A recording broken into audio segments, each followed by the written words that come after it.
Seigneur, ta parole est une lampe à mes pieds et une lumière sur mon sentier. Amen.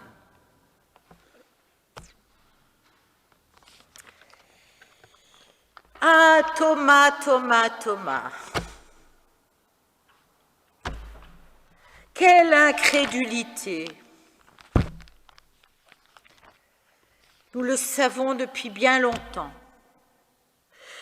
Alors, si nous le savons, quel intérêt de nous attarder sur ce texte ce matin, puisque tout est joué et qu'on sait qu'il y a d'un côté les bons, ceux qui d'emblée savent qu'il est ressuscité et qui n'émettent aucun doute. Et puis il y a cet affreux Thomas, le jumeau, qui est le représentant de tous les sceptiques, de tous les non-convaincus. Ah, Thomas, Thomas, Thomas, faut-il donc le voir pour le croire?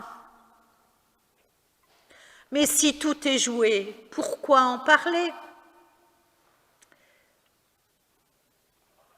Qu'est-ce que ce texte peut bien avoir encore à nous apporter, à nous ce matin? Quel sens peut-il prendre pour nous? Si c'est pour juger les pessimistes, les douteux, pour les montrer du doigt et les stigmatiser, où est la parole de vie? Où est la parole qui nous amène à nous laisser lever comme une patte qui lève? Dimanche dernier, nous l'avons proclamé. Le Christ est ressuscité. Mais l'avons-nous vraiment réalisé? L'avons-nous vraiment intégré?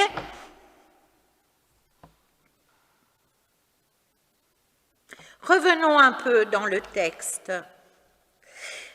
Dans le texte, la première rencontre le soir, toute porte fermée.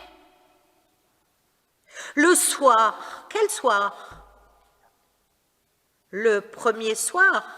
Le premier soir après le sabbat. Le premier soir après ce matin-là où Marie-Madeleine a couru jusqu'au tombeau et où, tout en étant effrayée, en ayant eu peur, en s'étant détournée, c'est à elle que Jésus s'est adressé pour dire « Je suis Jésus, tu me reconnais ?» Rabouni, répond-elle, folle de joie. C'était il y a quelques heures, à peine. Elle a couru vers les disciples, elle leur a dit « Je l'ai vu, il est ressuscité ». Le même récit se trouve à quelques nuances près chez Luc au chapitre 24. Et chez Luc, l'après-midi, il se passe encore autre chose. Jésus rencontre deux disciples qui marchent et il va marcher avec eux. Ce passage n'est pas chez Jean. Et nous voilà au soir de ce premier jour et tout est allé vite. Beaucoup trop vite. Vous imaginez, on est dimanche soir. C'est jeudi soir qu'il a pris le dernier repas avec le sien. C'est la nuit de jeudi à vendredi qu'il a été arrêté.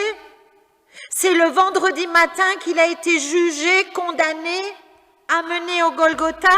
C'est le vendredi après-midi qu'il est mort. C'est le vendredi soir qu'on l'a enlevé de la croix et qu'il n'a pas eu d'obsèque digne de ce nom, qu'on s'est dépêché de le glisser dans un tombeau et de rouler la pierre pour la fermer. Et c'est ce matin même qu'il est ressuscité. Personne n'a eu le temps de réaliser qu'il était mort, mis au tombeau. Il est apparu à Marie, aux disciples, dans cette pièce fermée. Calvin interprète cela ainsi. Il convient de noter avec quelle douceur le Christ a agi à leur égard en ne les gardant pas en suspens plus longtemps que jusqu'au soir. J'étais émerveillée par ces mots. Quelle douceur qu'il ne les ait pas gardés plus longtemps en suspens que jusqu'au soir.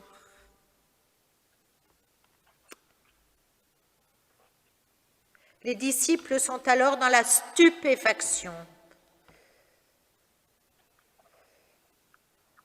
Vous qui sûrement avez tous à un moment vécu un deuil, vous savez bien que le temps est suspendu au moment de la séparation, qu'on est comme figé, qu'on est comme incapable de ressentir quoi que ce soit, qu'on est comme anesthésié jusqu'à ce moment de la mise au tombeau 3 jours après, en général, environ dans notre tradition. Et là, 3 jours après, ils sont en face de lui. Qu'ont-ils eu le temps de réaliser?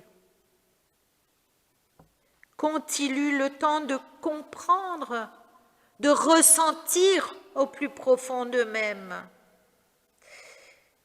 Les disciples ont peur et ils s'enferment dans une pièce.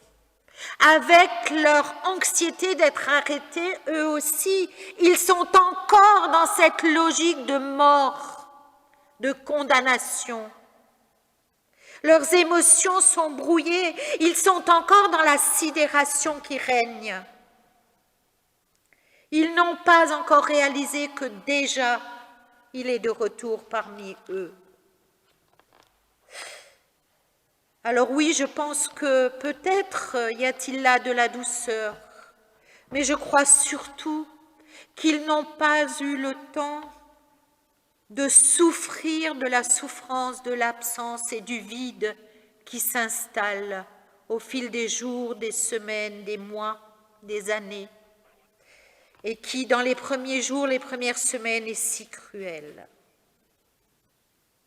Toute leur culpabilité de ce qu'ils n'ont pas fait, l'ont-ils vraiment réalisé? Les « on aurait dû » ont-ils eu le temps d'émerger, de se faire une place dans leurs esprits? Mes amis, s'ils n'ont pas eu le temps de réaliser la mort, comment peuvent-ils réaliser la résurrection? Comment peuvent-ils l'intégrer? Silence. Et oui, il se produit alors un temps de silence. Une semaine, une longue semaine. On leur a dit qu'il est ressuscité. Ils étaient enfermés, ils l'ont vu. Mais pendant une semaine, on n'entend rien dans les textes.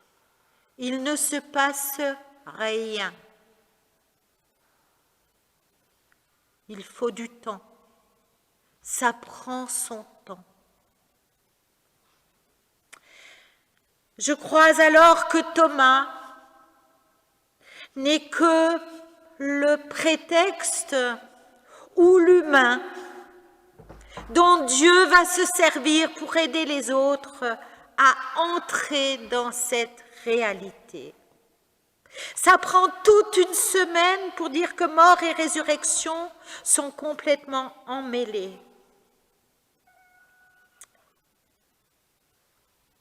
Lorsque Jésus dit à Thomas « Mets ton doigt dans mes plaies », il lui fait prendre conscience que la résurrection est palpable. Ça n'est pas une projection de l'esprit, ça n'est pas une pure vue de leur esprit. Ils pouvaient en douter peut-être, mais non. La mort était palpable, mais la résurrection l'est tout autant. Le ressuscité peut être touché. Il y a une semaine, au début de leur incroyable rencontre, première rencontre avec le ressuscité, ils ont de la peine à y croire. Ils le voient, mais ça ne change rien à leur vie. Comme s'ils avaient peur que ce ne soit qu'un produit de leur imagination, le produit de leur désir. Aujourd'hui, on dirait qu'on est capable de produire beaucoup de choses de manière psychosomatique. Eux ne connaissaient pas encore ce terme, mais le silence d'une semaine en dit long sur leur difficulté à réaliser le côté palpable. Ils voulaient que Jésus soit là. Ils ont eu peur d'avoir eu une vision de leur esprit. Jésus va leur faire prendre conscience de cela grâce à la demande de Thomas. Ils doivent faire confiance à leur sens. C'est alors qu'ils pourront prendre conscience de la densité de ce qui s'est passé. Quand Jésus dit « avance ton doigt ici et regarde mes mains, avance ta main et mets-la dans mon côté, arrête de douter et crois », il lui dit en fait « ne fais pas confiance à tes émotions, à tes peurs, à tes doutes, à la peur d'avoir perdu la raison. Tu as raison, Thomas, de vouloir palper la réalité. D'autres n'auront pas cette chance. » Dans la confusion totale de l'esprit, il faut démêler la pelote des émotions. Et la question de Thomas permet de distinguer le réel de l'illusoire. Alors vous voyez bien qu'on peut comprendre Thomas différemment. Thomas n'est pas celui qui doute. Thomas est celui qui nous sort de notre torpeur, de notre engourdissement, celui qui éveille tous nos sens pour nous aider à surmonter nos émotions et à en faire le tri. Cette semaine de vide, une semaine, le même temps que celui de la création d'une réalité nouvelle. 2 fois, les disciples sont dans un endroit fermé, fermé de l'intérieur, comme si les disciples avaient voulu se verrouiller sur eux-mêmes. Ils sont dans une matrice, enfermés dans une bulle, et il faut en sortir. On va vers une ouverture. Pour permettre une ouverture des cœurs et des yeux, pour retrouver la vue, ils doivent laisser de côté leur confusion. Et le Christ va les accompagner sur ce chemin. Lorsque nous vivons un deuil, lorsque nous vivons un événement impossible à croire, avec le temps, notre rapport au réel change. Je pense à tous ces états de sidération qui peuvent nous empêcher d'agir alors que, logiquement, nous devrions être actifs. C'est un réflexe de survie. Mais l'évangile, la bonne nouvelle, ça n'est pas de la survie, c'est de la vie. C'est pourquoi ensuite nous pouvons agir, retrouver nos capacités pour nous relever. Alors il est temps de sortir de nos états de sidération pour aller plus loin en faisant confiance à tous nos sens, nos ressentis, notre corporéité tout entière, nos corps individuels et notre corps communautaire, et pas seulement dans l'analyse méta de nos émotions. Dimanche dernier, à l'aube, beaucoup ont vécu la résurrection dans l'obscurité. Mais petit à petit, la lumière a été tirée des ténèbres et nous avons vu, oui, le Christ est ressuscité. Il est vraiment ressuscité. Sauf que Calvin, toujours dans son commentaire de l'évangile de Jean,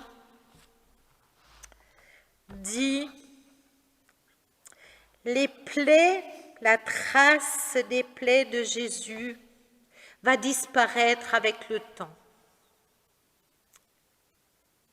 Quand il reviendra, le jour où il reviendra, ces marques ne seront plus là. Quelle chance il a eu, Thomas, de nous éveiller de notre torpeur. Il ne nous reste maintenant plus qu'à inventer comment le reconnaître quand il nous reviendra. Amen.